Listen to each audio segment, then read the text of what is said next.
Hi, Jonathan York from Bay Financial Partners, looking at investment markets. Certainly volatility has returned, really as you've got the US sort of starting to open up now, sort of state by state. And what that has seen, it's seen an increase in the number of COVID cases coming through and hospitalizations, especially in Texas.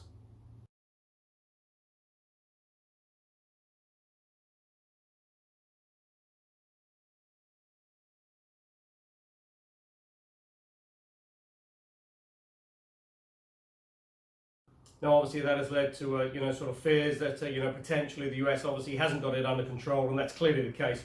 The US has not got COVID-19 under control, and it's just a question of trying to work their way through the sort of new cases coming through.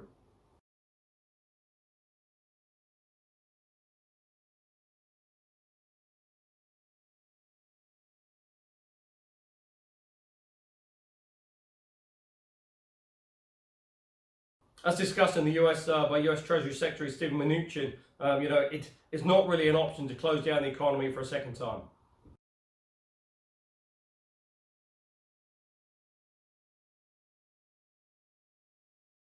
Because clearly you've got an administration, obviously, that really has all eyes on the election on November the 3rd, and really trying to get the economy up and running as quickly as possible, and really trying to push for those, obviously, the job numbers to sort of increase, unemployment to reduce, and get the economy up and running, so that they can then promote that their policies are working.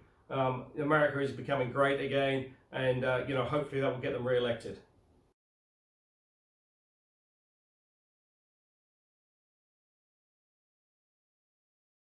And certainly the data has been pretty supportive to that sort of aim. The latest jobs data was an increase of 2.5 million jobs, where most people are looking for sort of maybe 5 to 6 million loss in jobs. Also, the latest retail sales as well was a big increase.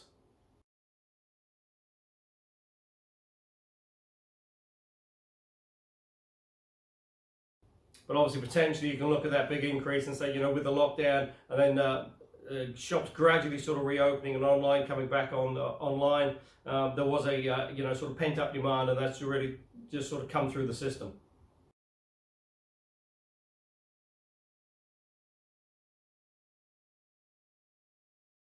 Because certainly if you look at the polls, Joe Biden is comfortably ahead of President Trump in just about every poll that's taken.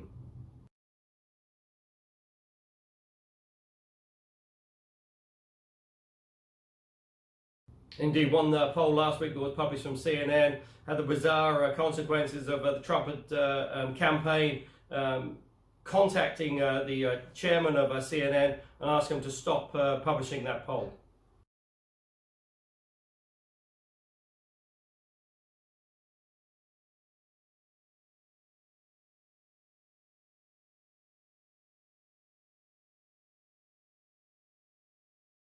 Now, it certainly doesn't seem to be the case in Europe, as Europe sort of gradually reopens its borders and gradually gets economies and countries sort of up and running again. Obviously, really looking for the southern hemisphere summer, and obviously certainly sort of Spain, Italy, Greece, etc. Really looking for the tourism dollars, euros, pounds coming through.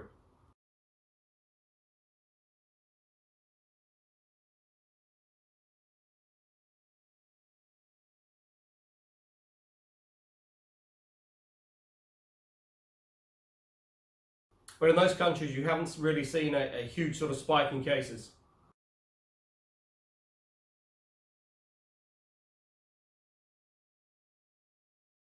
Also as well, the UK appears to be sort of plateauing in terms of cases, appears to be having it under control, and again, the economy is gradually reopening in the UK.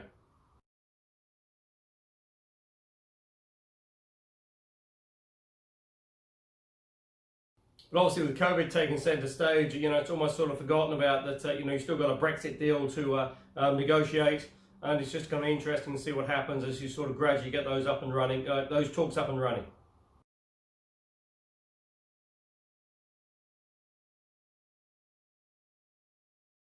Because certainly given the COVID disruptions, you would expect a little bit of extended timeline on those talks.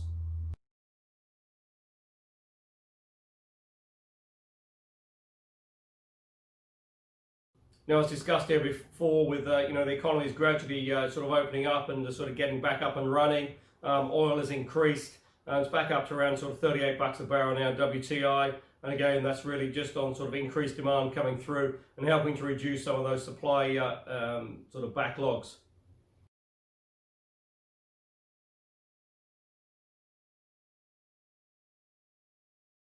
Here in New Zealand, a little bit of frustration. We've had 2 new cases of COVID after being COVID-free for over 3 weeks.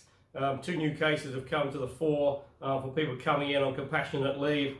That's led to a little bit of criticism from the government. It's just going to be interesting to see how it sort of plays through. Because, you know, certainly we've done the sort of hard yards, and now really to have these 2 new cases is pretty frustrating.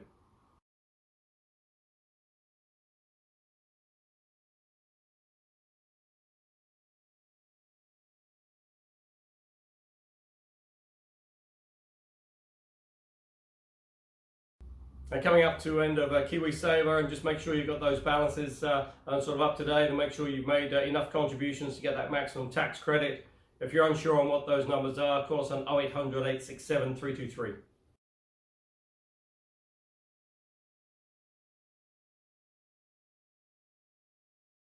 Now, in this low interest rate environment, you know, TDs are running at around sort of 2% gross if you're lucky. There are plenty of alternatives out there, and if you're interested in discussing what is available, call us on 0800 867 323 or go to the website www.bayfinancialpartners.co.nz for lots of interesting articles. I'm looking forward to speaking to you soon.